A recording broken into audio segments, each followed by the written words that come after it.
Hello. I know you haven't seen me in a while. I've been going through a lot of things.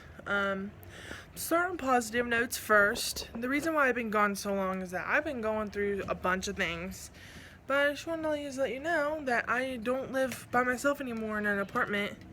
I live at my fiance's house, which she got engaged recently, so it's been nice. But the reason why I haven't been on YouTube in a long time was because I've been going blind. So let's start from the way beginning.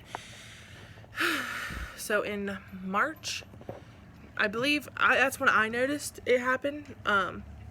In March, I was going blind. I was losing my peripheral vision in my right eye. So right on this side, I was losing all of it. It was completely gone on my peripheral, right? So then I was ignoring it like, oh, it'll come back. Everything will be better in about a little while. By the way, this is sad, so if you don't like that kind of thing or don't want to listen, don't watch this video. But, and it's going to be a very unedited video because I'm going through so much and I got to do a bunch of stuff and I don't have time. Because it takes a long time. So, where was I? Oh yeah. So I lost my peripheral, right? I was ignoring it for a while just to see if it'd come back or what would be going on, and I was scared of the doctor.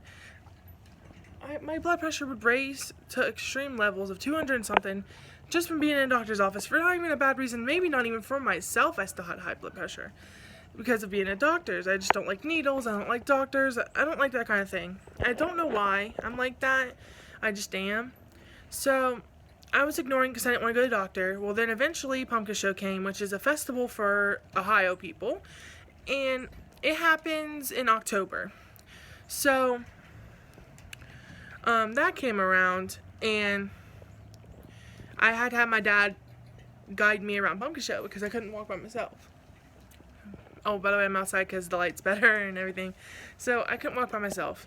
So then he's like asking me why and asking me all those questions. I ignored him. Then eventually he asked me and I told him everything and he rushed me to the eye doctor, right? Which by that time, that Pumpkin Show came, I had barely any in my right eye vision left, and I didn't know I was losing any in my left eye. I thought I had my left eye perfectly fine. So then we went to the eye doctor and my doctor was like, I don't know why you ain't being able to see because your eyesight's perfect. So I'm like, okay.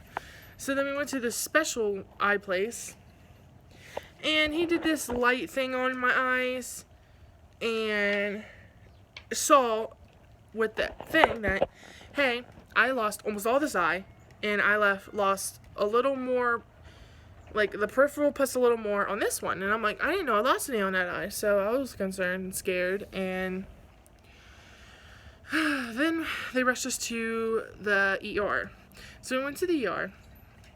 And I got a CAT scan, MRI done, and they saw I had a giant tumor in the middle of my brain.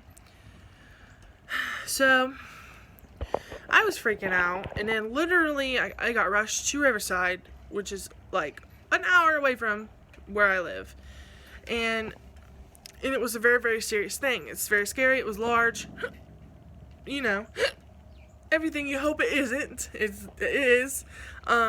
So then they went in. That's why I have this. I don't think you can see it. It's scar right here. It starts from up here or down here, and it goes all the way up and stops up here. So they had to open me up recently, the 20th of November. They had to open me up and take a little bit out. I thought they'd take a little more, but they only took 1/3 out, maybe a little less than that.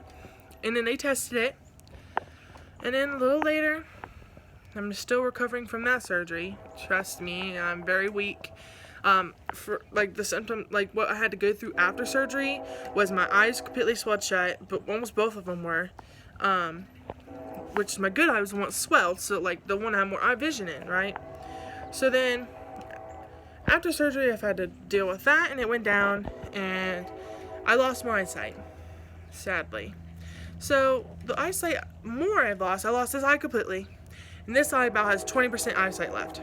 So I have to use a blind walker when I walk around on my own. I always have to get guided around, or I'll hit into everything or fall, and that's not a good thing. So that's why my hair is partially cut like this, and because I just like it, but like it's cut short, so like, you know, they don't have to mess with anything, they don't have hair in their way, nothing like that. So then, what else I have to deal with is being very weak, unable to walk up steps, literally on my own at all. I can't walk up steps or downstairs at all. And like now I'm getting stronger, but I still am unable to do that. It makes me very like out of breath or pass out or anything like that. That's what it does. And then I couldn't bathe on my own for a while. Now I can, because it's, you know, been a little bit. Then I went to doctors, and they said I was at Riverside, but that's where I have surgery. That's where not Riverside. No, and then I got transferred from Riverside to Ohio State, and they did my surgery there. Then I had another doctor's appointment at Children's, because they said, hey, we have somebody here, a surgeon, more experienced in that tumor. It's, yeah, a tumor. More experience in that tumor, so we could, like, you know more about it, and he'd know more and what to do and everything else next. So then they did another MRI, and they're at Children's because they'd rather have one there for themselves with a strong machine that is way stronger and like better at this, like knowing where that is, so, or what it is, and you know, more detail into it. So then they did their own, which is 2 hours and 45 minutes long in a tube. Sucked. But you know, it's whatever, I guess. I have to do what I gotta do to make sure I'm okay and everything.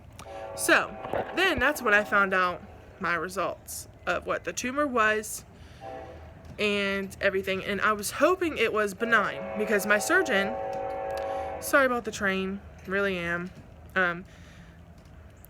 my surgeon told me, hey, I'm pretty sure it's benign, which is, you know, means it's chill, non-cancerous, right? I was like, awesome, great, it's uncancerous, like, we could just take a pill and get it done with, in a few years it'll be gone after that pill. And no, that's not what happened. So they ended up telling me that it's cancerous and it's pretty major. So that and then my new surgeon at Children's said if there wasn't Christmas and you weren't like, and you were not begging me as hard as you are to have your Christmas, I would have surgery literally in a day or two. That's how serious this tumor is, because it is right in the middle of my brain and it is cancerous. So I was like, oh, you know, scared to death, you know, because my first surgery I was scared to death, and this one's the exact same thing, except I'm going to be twice as weak, and it's just everything's going to be twice as bad. So it kind of really sucks. Then I had to get rushed into chemo and radiation right afterwards, and the only reason why they're opening me up the second time is to remove half of it, or a little more than half, because radiation makes tumors swell 2 to 3 times their size, and he wanted it to have room because it is in the middle of my brain, and if it's a swell, like with the size it's at, if it would swell, it would make, like, it could mess up my brain severely, and it's already messed up my eyesight, and I'm never gonna get it back. I'm unable to work or drive ever. Yeah, my life is rough right now. So right now it is, gosh, I don't even know what date it is. Whatever day I post this on YouTube is what day it is, and I have my surgery the 6th of January. I will try my hardest to keep you guys updated until surgery and then after surgery and all that, because, you know, this might be very, very, like, people might want to know this, you know, so I'm going to post it up. And so it's like, I'll try. I mean, I don't know.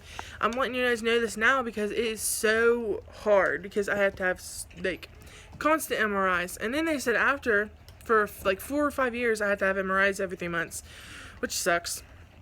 You know, just keep an eye on it, make sure it's not growing, make sure it's not spreading, because they're going to be doing chemo and radiation, and they want to make sure that the chemo and radiation is working, because there's a big chance that the radiation can turn my tumor malignant, which malignant means stage 4 cancer. Right now, I'm about like in the middle of stage 4 and stage 1. So, but it could turn it malignant, which means spreading and extreme spreading at a very fast rate. And it could kill me, and there's a possibility it could do nothing for me, and I could just pass away. So they want to make sure that it's working and make sure it's not being malignant and all that. And I'm really not sure how this all is going to be, how it's all going to turn out. I know how the surgery is going to turn out with the recovery part, but not the radiation or chemo. Because I have no clue, no clue on what, what side effects it has. All I know, it's going to swell the tumor, make me very tired. That's all he's told me, but I have no clue. There's a lot of recovery to do with this surgery, and everything's going to be 2 times worse. So I'm going to be a little personal. It was so hard to pee, and I'm just now getting to the point where I could pee without thinking about it. I had to literally think with all of my head to pee, even though if I had to pee really bad and I could feel it, I still had to think really hard to pee. And you don't even know how it was with number 2. Most of the time I couldn't even do it on my own. I had to have a laxative or anything like that just to go. And now it's starting to finally get somewhat normal on my own. And I'm already and then I'm just going to go right back into it again. And it sucks, and it's painful, and it's not fun. But it's what I need to do. I was losing my memory also. It was getting to the point where I was forgetting, my dog's name and everything else. And another thing is, as this all is happening, a lot of people left my life. My grandmother passed. She passed away of stage 4 brain cancer. It was very severe, and there was no saving her. My great-grandma, which was her mother, passed away 3 days later, and that was very hard on the whole family because, one right after the other. And then in the middle of all that, too, I had 2 dogs, and they both were around 13, 14 years old. And I had them all my life, since they were little, couple months old, a month old, not even a month old, little babies. I lost both of them in a week or 2 between each other. And this all just sucks. And then my grandpa, which is the husband of the grandma that passed, he is living with my parents right now, probably for the rest of his life. He's doing very bad. A lot of things wrong with him, and the doctors say they don't know when his last day is. Could be tomorrow, could be today, you never know. He's just doing very badly. So it's I just hope he sticks it through and has many, many more years of his life, because my grandma and grandpa from my mom's side are they're not very old. They're in their 60s, low 60s. One was 60 and 161 or 62. They are very young for, what, you know what I mean? They're, usually pass away from, 80s or 90s. It just all depends on just, what's going on in your life and how long you live. And most of the time, it's not 60s. I'm gonna be real. A lot of the times, it's not 60s. And I just want him to have many more years, and, he's all I got of my grandma. I'm not trying to cry in this video. It's hard. Yeah, all that happened while this is happening. I found out all about this way later from my grandma passing away. She passed away a few months ago in, I believe, August.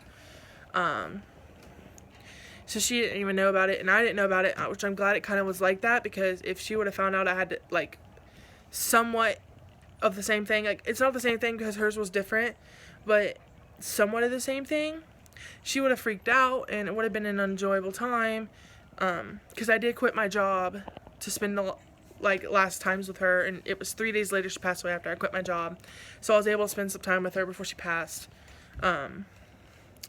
Sadly, it wasn't that way with my great-grandma. She lived in Maryland, which was really far away, and they had to bring her body to where I live, and, and it was really hard going to 2 funerals, literally one right after the other. Is really, really tough, and I just don't want to go to anymore for a long, long time, but you never know. God does what he's gonna do on a purpose. So you just don't know. I just really hope that the surgery goes the way I need it to and want it to. I don't, like, I pray to God, I have so much faith, so that's not a problem. It's just, I just want to make sure I'm okay, you know. Well, thank you all who stayed through this long video to listen to what I'm going through, my current life situation. And I'm sorry I haven't posted in a long time. It's just going through all this is hard and very rough. You guys have no idea. My eyesight is all I have. I love looking outside. Now I barely can see. And I at least have sight. I'm very appreciative of that, but this surgery ups more than the last surgery of losing it all. And I just pray to God every day that I don't lose it. And if you guys believe in God, please keep me in your prayers. It means a lot to me and the family right now. And well, I'll talk to you guys later. Hopefully keep you updated. Bye.